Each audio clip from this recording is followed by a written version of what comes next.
What's going on, guys? It's Zach here, bringing you guys another fantasy football video. So I'm going to be going over 5 players that I would be looking to sell high on after week 2 of the NFL. Earlier this morning, I released a video going over 7 players that I'm looking to buy low on. So this will be sort of just a continuation of that video. As we get further along into the season, there will probably be less and less players on these lists, so I'll probably eventually condense it into a single video. But for now, we get 2 videos, and that means you guys can watch 2 as well. So really fun making these videos. It's really enjoyable sort of seeing which players I want to target in trades, and it's really how I find myself trying to improve my rosters over the course of the season. It's also probably one of my most favorite things about fantasy football, to be honest. It's one of the most fun things you can do. I love the wheeling and dealing aspect of it, and it's just a lot of fun to sort of try and time values of players and sort of try and buy players when they're at their worst and try and sell off players once they've overperformed and are potentially going to regress to their means over the next few weeks. So a lot of fun doing this stuff. I hope you guys find these videos useful as well. If you guys have any specific trade questions as well, you're more than welcome to ask me in the comments. I love helping you guys out with that stuff. It's super fun and love giving you guys as much feedback as I can. So yeah, with that, let's just get into the first player here.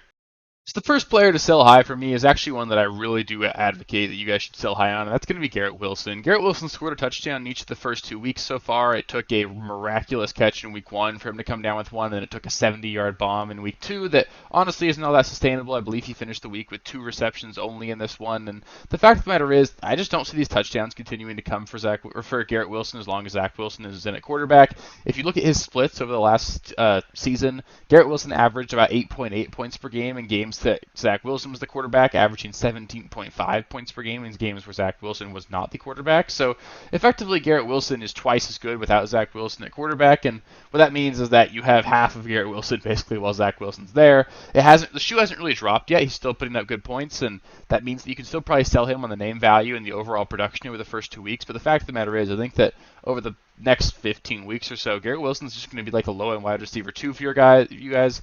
I think he probably catches about 5 catches for 60 yards every single week. You know, a guy that you can start, but by no means the star power guy that you drafted in the end of the first round and beginning of the second. And it's just going to be a really frustrating journey for him. He's not somebody to think you can trust on a week-in, week-out basis. We saw how bad this offense can look in week 2. We saw Breece Hall only get 4 carries. We saw Dalvin Cook end up with negative fantasy points. It's just really brutal for this offense, and I think that you're going to see a really just difficult stretch for them going forward. They get the Patriots this week. The Patriots are always really good on defense, especially against young quarterbacks, so it's going to be brutal for Garrett Wilson here. And then they play the Chiefs the following week. The Chiefs defense has looked really good so far this season. I really just think it's going to be a really rough stretch for Garrett Wilson, and at that point I think it's going to be really tough to sell high on him because he's probably going to have 2 straight bad weeks coming up here. So I would get out while he's still coming off of 2 good weeks. I still think you can get quite a bit for him given how well he's performed with Zach Wilson to this point, but anybody who's actually watching the games and seeing how involved he is, just in terms of how bad this offense is going to understand that they really shouldn't be valuing him as high as he is right now. So I would definitely move on if you can. The next player that I'd be looking to sell high on right now is actually Raheem Mostert. I know Raheem Mostert's been really great the first 2 weeks. He's got 3 touchdowns. He had a really long breakaway touchdown for the Dolphins in week 2, and he's honestly looked really good. And honestly, he's going to continue to perform well on a per touch basis. But the fact of the matter is, his body just simply can't withstand the amount of touches that they're giving him. He's playing way more snaps than the Dolphins would even admit that he's able to play and actually stay healthy. A lot of that was due to Salvon Ahmed leaving the game early with an injury in week 2. That meant they had to bring Devon Achane in a little bit. Devon Achane actually looked pretty good in the limited touches he was given, and I do think Devon Achane's going to eventually carve out a bit of a role for himself in this offense. On top of that, Jeff Wilson could be back as early as week 5. We haven't really gotten much of an injury update on Jeff Wilson since he was placed on IR, but the fact of the matter is that when Jeff Wilson is back, and I do think he'll come back at some point, it's going to be more of a 50-50 timeshare than what we're seeing out of this offense right now, and that's what the Dolphins want. Raheem Mostert's a really talented player on a per-touch basis, and he's somebody that's just really struggled with health over the first, honestly, like 8-9 years of his career. He's a 31-year-old running back at this point, and sooner or later his body's going to break down if they keep giving him as much of a workload as he's been getting.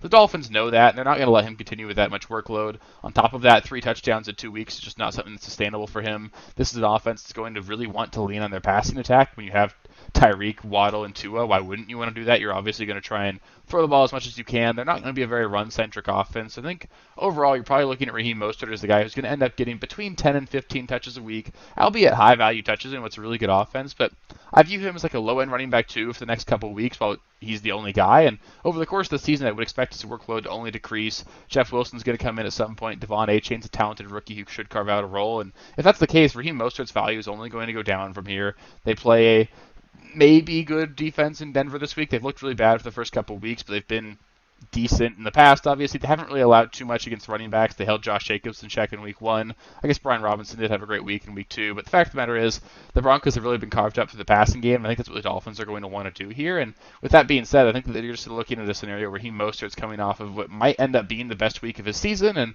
his touch share, his volume is going to go down over the course of the next few weeks, and I think he'll end up being in a committee once the things get settled in this backfield. So he's definitely somebody that I want to move off of. And on top of that all, there is still a non-zero chance that the Dolphins do go out there and trade for Jonathan Taylor. That would immediately make Raheem Mostert absolutely worthless. So if that's the case, I just want to trade Raheem Mostert for a running back 2 that I trust the rest of the season. I would trade him for a guy like Brian Robinson, for an example. I think you could definitely get that trade done. That's definitely something that I would be looking to do as well. Next up, another player that I would definitely be looking to sell high on after his really high-end performance in week 2 would be DeAndre Swift. Obviously, he was extremely efficient in week 2, and we know he's a really talented player. He's always been somebody that's performed well when given those opportunities. But the fact of the matter is, I just don't see a scenario where he continues to get these opportunities over the remainder of the season. This offense is still going to be one that leans on Jalen Hurts in the passing game. Gainwell was inactive last week, and when he returns, he should likely split snaps. He dominated the backfield in week 1, and I do think DeAndre Swift played his way into more playing time here, but Gainwell is still a talented player that the Eagles like. He's going to be involved in this offense a lot more than the backups were in this one. On top of that, the Eagles just don't throw the ball to the running back. Jalen Hurts is still effectively the goal line back in this offense as well. When they get to the 1 yard line, it's Jalen Hurts getting pushed into the end zone. It's not a running back that's going to punch it in. So I think that overall, you'll be looking at a running back that's probably going to get 10 to 15 touches a week, probably 2 catches, end up with like 60 total yards, and you're hoping he falls in the end zone. And in this offense, I think most of the rushing touchdowns are going to go to obviously Jalen Hurts, and they'll just be spread around throughout the backfield that they have. It's going to be something that's too unreliable to count on a week-to-week basis, and if you can trade DeAndre Swift for a reliable running back 2, I would definitely get that done this week. Next up, I would definitely be looking to sell high on Mike Evans after his really dominant first 2 weeks of the season. Obviously, you don't need to sell high on Mike Evans. He's obviously an elite talent in the NFL. He's been elite at the wide receiver position for each of the last 9 years. He's probably going to break 1,000 yards again this season, but the fact of the matter is Mike Evans isn't going to get to play the Chicago Bears, the Minnesota Vikings every single week. Those are 2 defenses that give it up to the passing game a ton. They're both mediocre defenses at best. Honestly, they're probably defenses that are going to end up breaking near the bottom of the league this season, and I think that overall you're probably looking at a scenario where Mike Evans ends up being like a touchdown-dependent wide receiver 3 over the course of the remainder of the season.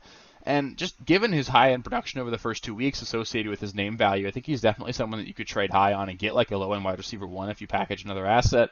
I would definitely be trying to trade Mike Evans and maybe a secondary piece to try and trade up for a guy like Jalen Waddle, T. Higgins, someone like that who hasn't quite met those expectations this season so far. And I really think you could potentially get that done just given how much the name recognition is there for Mike Evans and how well he's performed in the first couple of weeks. So I still think he's going to be solid the rest of the season. Definitely a guy that you can start going forward, but I just don't think he's going to perform at this high of a level over the remainder of the entire season because that would just be ridiculous in an offense that's led by Baker Mayfield. And honestly, Chris Godwin probably ends up leading this team in targets anyway. He's a much more reliable asset on a week-to-week basis, a guy that's going to catch a lot more passes, a lot closer to the line of scrimmage, and I think defenses are eventually going to realize that the Bucs can't really run the ball, and they really just want to throw it deep to Mike Evans as much as possible. And once they take that away, it should be a much rougher sledding for Mike Evans going forward. And the last player on this list for me is actually going to be Kirk Cousins. I wanted to try and throw a quarterback onto this list because there weren't really any in the buy low videos, and this was the only one that I could really think of throwing into a sell high, and that's going to be Kirk Cousins. I do still think that Kirk Cousins ends up finishing the season as a quarterback 1 overall. If you actually look at my pre-draft rankings, he was my quarterback 5 in those, and I think that was probably a little bit too high, to be honest, although it's looking pretty good so far. The fact of the matter is he's not going to finish as a quarterback 1 overall. That's currently where he's at after throwing for over 600 yards and 4 touchdowns, or 6 touchdowns through 2 weeks. And he's a really high-end player. He's a guy that I think can throw for that much, for over 5,000 yards this season. I think that 40 touchdowns is in his range of outcomes, but he's not going to add any rushing ability on the ground.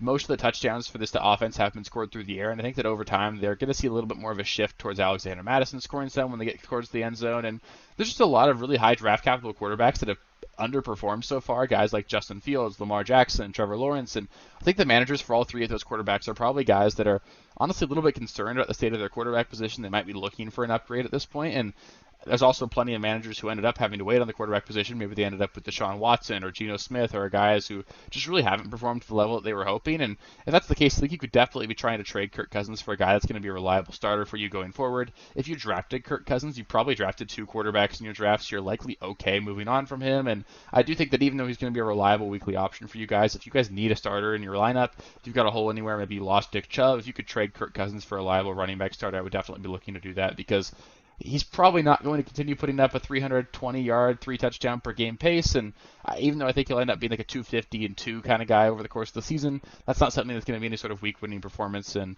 I do think that even though he is due for another really good week against the Chargers this week, maybe you want to hold on to him for one more week and then trade him. Sooner or later, he's not going to be that top 3 quarterback over the course of the season. And while he's still performing at that high of a level, you might try and trade him for something that you can start on a week-to-week basis.